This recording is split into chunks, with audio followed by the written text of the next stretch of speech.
lot of photographs, even some of the no weapons, the no bullying, no weapon. Yeah. We took photographs in some high school in. It wasn't in Oregon, but it was near Washington, so it's still in the Pacific Northwest, near Seattle. And we took some of those.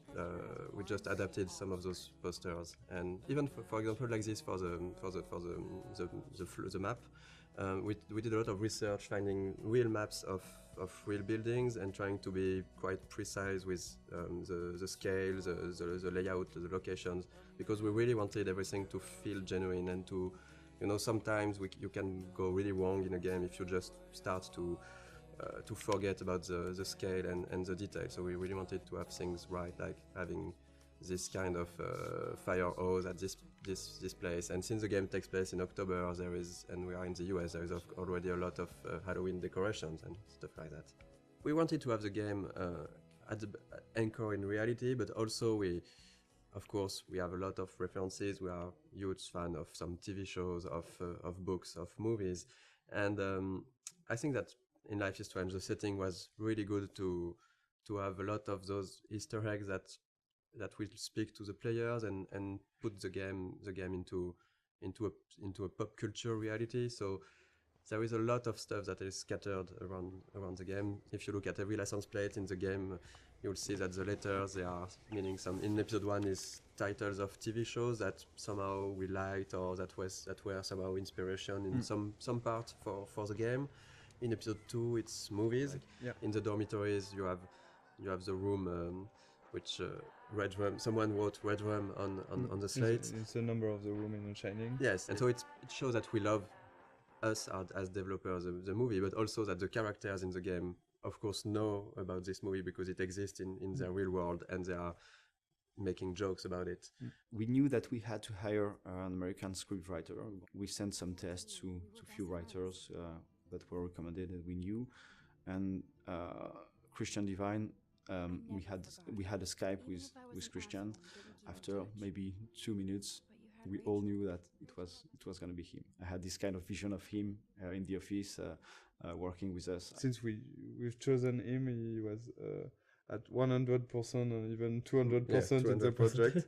With us, he completely understood what we want to do with the characters and with the story and with the different themes we wanted to talk about. During the motion capture session, we asked the actor and the actress to, when they meet, Max and Warren meet the first time here on the parking lot, we asked them, they were trying to kiss themselves, but you can't do that in the United States. In fact, as French, we were thinking that it's cool, they are going to kiss themselves. Warren tried to kiss Max, to kiss Max on the cheek. We never done that, so we changed after discussion with the writer and a lot of friends. We say, okay, we should switch to a hug. So we changed the animation to have just Warren try to hug Max and not kiss her.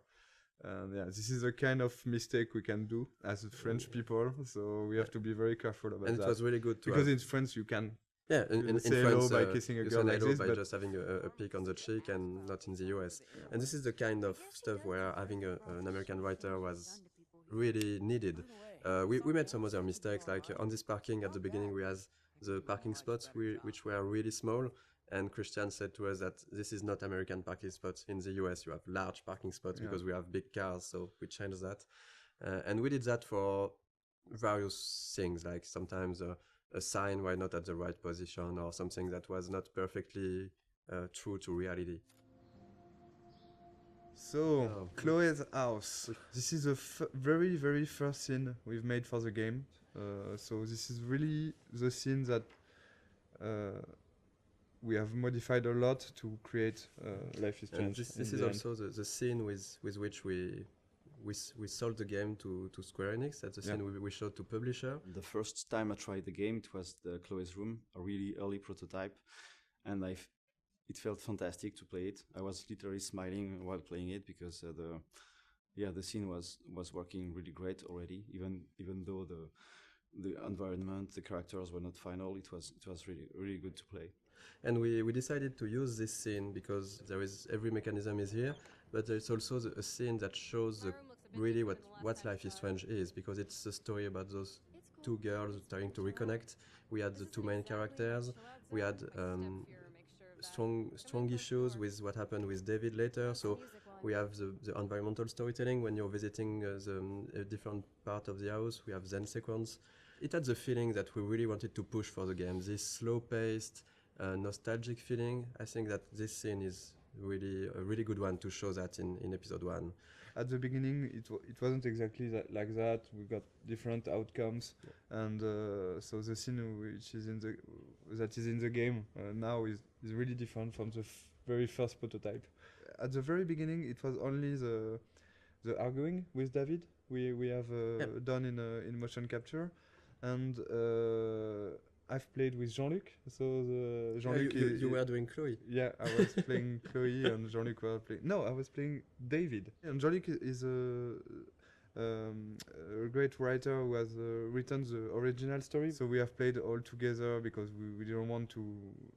We didn't add the money. In fact, to have a optic motion capture shooting. So we try by ourselves to have animation for the prototype, and the animation is quite ugly. The characters also are the ugly. first version were ugly, and there were at the beginning no textures. We had version with only the grey characters. We were really weird without hair, so we had a hairless Chloe. And I think Max is quite frightening. The smoke and all the FX elements, they are made following the same idea as non-realistic, but like it looks like undrawn smoke a little. But it's really, really beautiful, and our FX artist has made a lot of FX like this. We can see also the wind outside. The wind effect are really beautiful. And we tried to be as close as possible of the concept art. Like, ideally the game, we wanted it to look like some sort of animated concept art.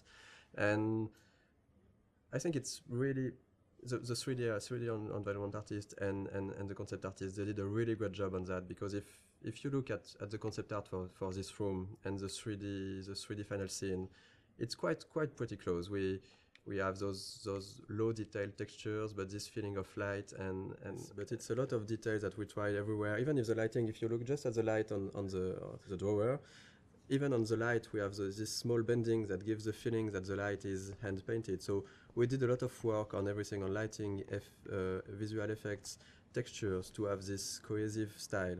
And sometimes the player might not completely notice it, but it still gives this cohesion to the game. Like, for example, for the Chloe's house, how rich Chloe's parents are, so what kind of house they can afford. So this get painted. In concept art, we do like every room, or even the map, the floor map. In Mac's rooms, there's a lot of photos on the wall, because she likes to take photos, and you get like the bands, poster of bands, which she like. You have to feel like who they are, and just by looking at the room. Mm-hmm. One of the most challenging part of working on the game with an episodic format was to create those two characters in a way that would really appeal to the player. So when you arrive to this final choice at the end of episode 5, if you wanted this final choice to work, we really needed the player to grow to love Chloe, to really get attached to Chloe. So two of the biggest challenge was, of course, the writing and the voice acting to make that happen.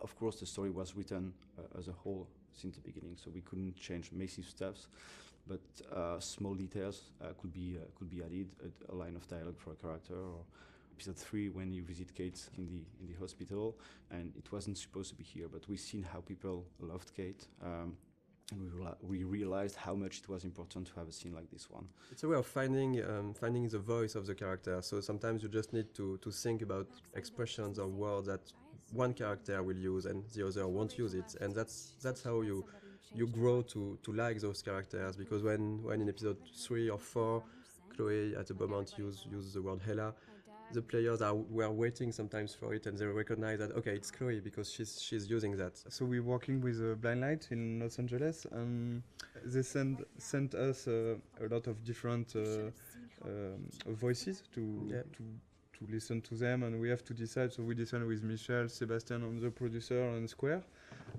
which one we want. So it was quite difficult. For example, for Max, we've got like 40, I think. Yes, I guess we got 40 voices. different castings. For Chloe, it was 30, I think, something like that. Most of the time, we were quite sure and quite agreeing on the actor. It was really hard for Max, because it's always on our mind, like, are we really sure that we're doing the good choice? Because it's so important. I don't know the number of lines she has in the game, but it's almost, I think that there is almost 14,000 lines in the game, and I think that more than 10,000 are from Max. I've never played a character that I related to so much. I have a lot of the same issues that she does with her confidence, and so getting to play someone that seemed so similar to me was really an extraordinary experience. I really feel like I'm growing with her. We'll help you. Just let me go. And the fun story is for Jefferson. The guy we choose is Derek Phillips, and after we choose him, I discovered that he was Derek Phillips, and he's actually playing one of the main recurring character in the show Friday Night Lights, which is one of my favorite TV shows. Well, this has just been really fun for me, especially coming from the standpoint where, when I auditioned for the role, I wasn't sure if Jefferson was going to be the bad guy in this. So, you just kind of came in and we would do our voiceover sessions, and he was just a cool teacher. So it was kind of neat to find out about this twist. I mean, I'd kind of heard that might happen, but I didn't know for sure if it would. So it was really, really fun to play with that. So we are really proud and happy to have Anna and Ashley for Max and Chloe. All the voice talents we've worked with were really involved. They've given something unique to those characters, and that's why it has worked also. It's because there is a part of their soul inside their character. For Hannah, for Max, one of the hardest parts is that there is so many lines of inner voices. So it was really important for Hannah to give something great for those, and I think it was quite the case. And for Ashley, one of the really hard part is that there is and for Hannah too, there is a lot of really emotional scenes. I really wanted to sell the moments, and I was putting pressure on myself to make certain moments, like with Rachel, lots of the moments that happen in episode 4. I really wanted them to feel real. And I'm constantly on this roller coaster, so I had to figure out how to harness those feelings so that I could use them to illustrate what Max is going through. I remember during the voice recording session, for example, for the scene where they are discovering Rachel's body, it was really hard, even just for myself, to listen to the scene, and they told me after that they were, both of them were really crying when they were recording this scene. We knew already how we wanted to end each episode, but after we take a lot of time to discuss about how and to think about the editing and the framing, the layout of each scene. The endings of each episode. That was something really important, of course, because it's an episodic game, so the ending is crucial if we want, of course, the player to enjoy the episode and to want to come back for the next episode. So I think we looked a lot at also what can be done in TV series, because with the episodic format we were kind of the same way. At the end of an episode, you want either to bring back some element of the story, so in order to hook the player, or we can use a cliffhanger. And I think that we did both of that, depending on the episodes. And right now this is the ending for episode 2. Here the episode 1 and episode 2 endings are not the same, but it's the idea behind was really to show all the characters of the games, all the main characters, and showing that there is maybe something more going on. Yeah. And in episode 1, for example, we even show some characters you haven't met already in episode 1, Joyce and Frank. And you will find them back here at the end of episode 2 in small scenes. And we really wanted those in episode 1 and 2, those ends to be like a wide description of all the characters and all what's going on, and also showing other aspects of each character. For example, seeing David on the with his head on the shoulder of Joyce, seeing Victoria and Nathan in Victoria's room, seeing the principal and Jefferson arguing. This is kind of small hints that maybe will push the player to want to see more. Because this is basically the only moments where we are seeing those characters when Max is not seeing them. Exactly. And so we can just bring a bit more. We are not telling too much. We are just bringing a bit more on those characters, a bit of sort of mystery. And this goes with the idea that everybody might be hiding something or might be a bit different. Like Victoria here we can see her crying when clearly this was not the way her character would behave before. And having Nathan going into her room, we don't know what's happening between the two of them, but it's still bringing a bit of mystery and interest for the characters, for the player. When we worked on the cliffhangers for episodes 3 and 4, of course our goal was still to have a twist. We were really trying to go on with what was important for the story and not just having the shock factor. Maybe just want to thank you for all the gifts, all the support we have from you. Yes. And thank you very much to be so active and so passionate about the game, and we're really happy to see that those characters and this story and those themes means something also for you.